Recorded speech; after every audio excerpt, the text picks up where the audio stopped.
കോഴിക്കോട് മണക്കുളങ്ങര ഉത്സവത്തിനിടെ ആന വിരണ്ടോടിയ സംഭവത്തിൽ മരിച്ചവരുടെ വീട്ടിൽ സന്ദർശനം നടത്തി വനമന്ത്രി എ കെ ശശീന്ദ്രൻ. സംഭവത്തിൽ നിയമപരമായ നടപടിയുമായി മുന്നോട്ടു പോകും എന്നാണ് മന്ത്രി പറയുന്നത്. നാട്ടാന പരിപാലന ചട്ടത്തിൽ വീഴ്ച ഉണ്ടായെന്നും റിപ്പോർട്ടിൽ പറയുന്നുവെന്നും എ കെ ശശീന്ദ്രൻ പ്രതികരിച്ചു. അതേസമയം സംഭവത്തിൽ അസ്വാഭാവിക മരണത്തിന് കേസെടുത്തിരിക്കുകയാണ് പോലീസ്.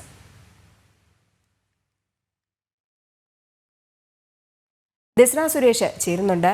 ദിസ്ന, ഇപ്പോൾ മന്ത്രി പറയുന്നുണ്ട് ഈ സംഭവത്തിൽ ഒരു നടപടി ഉടൻ ഉണ്ടാകുമെന്നുള്ളൊരു കാര്യം. അതേസമയം തന്നെ ക്ഷേത്ര ട്രസ്റ്റികളടക്കം പറയും തങ്ങളുടെ ഭാഗത്ത് നിന്ന് ഒരു വീഴ്ചയും ഉണ്ടായിട്ടില്ല എന്ന്.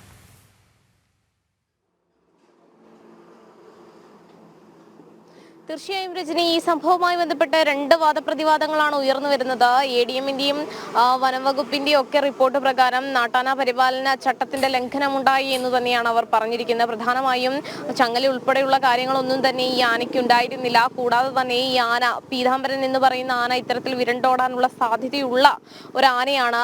ഈ ആനയെ മറ്റുള്ള ആനകളോടൊപ്പം എഴുന്നള്ളിപ്പിന് കൂട്ടാറില്ല എന്നൊരു കാര്യം തന്നെയാണ് ഈ ADM സർക്കാരിന് സമർപ്പിച്ച റിപ്പോർട്ട് വ്യക്തമാക്കിയിട്ടുള്ളത്. എന്തായാലും വനം മന്ത്രി എ കെ ശശീന്ദ്രൻ ഇപ്പോൾ മരിച്ചവരുടെ വീട്ടിൽ സന്ദർശനം നടത്തി. അദ്ദേഹം വ്യക്തമാക്കിയിട്ടുള്ള കാര്യം, അന്വേഷണം നടക്കുന്നു, അന്വേഷണ റിപ്പോർട്ടിന്റെ അടിസ്ഥാനത്തിൽ വ്യക്തമായി തന്നെ നടപടി ഉണ്ടാവും എന്നൊരു കാര്യം തന്നെയാണ് പറഞ്ഞിരിക്കുന്നത്. ക്ഷേത്ര ഭാരവാഹികൾ പറയുന്നത് ഈ ഉത്സവത്തിൽ വെടിക്കെട്ട് എന്ന ഒരു പരിപാടി തന്നെ ഇവർക്കില്ല.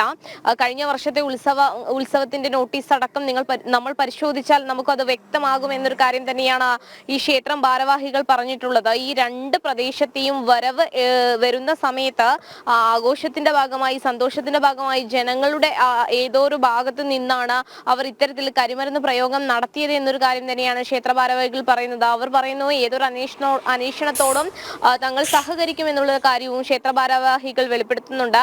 അടുത്ത ഉത്സവം മുതൽ ഈ ആനയെ എഴുന്നള്ളിക്കുന്നത് പൂർണ്ണമായും വേണ്ട എന്ന് കൂടിയാലോചിക്കാനുള്ള ഒരു തീരുമാനത്തിലേക്കൊക്കെ ഈ ക്ഷേത്ര ഭാരവാഹികൾ എത്തിയിട്ടുണ്ട് എന്നുള്ള കാര്യം തന്നെയാണ് അറിയിച്ചിട്ടുള്ളത്. ഈ മരിച്ചവരുടെ നഷ്ടപരിഹാരവുമായി ബന്ധപ്പെട്ട മന്ത്രി പറഞ്ഞത് അത് സാധാരണ ക്ഷേത്ര കമ്മിറ്റി ഉൾപ്പെടെയുള്ളവർ തീരുമാനിച്ചാണ് അതിന് പരിഹാരം ഉണ്ടാക്കുന്നത് എന്ന് തന്നെയാണ്. ക്ഷേത്രം ഭാരവാഹികളും കൂടി ആലോചിച്ചതിന് ശേഷം ഈ സംഭവത്തിൽ തീരുമാനം ഉണ്ടാക്കും എന്നൊരു കാര്യം തന്നെയാണ് പറഞ്ഞിരിക്കുന്നത്. എന്തായാലും സംഭവത്തിൽ അസ്വാഭാവിക മരണത്തിന് കൊയിലാണ്ടി പോലീസ് കേസെടുത്തിട്ടുണ്ട്.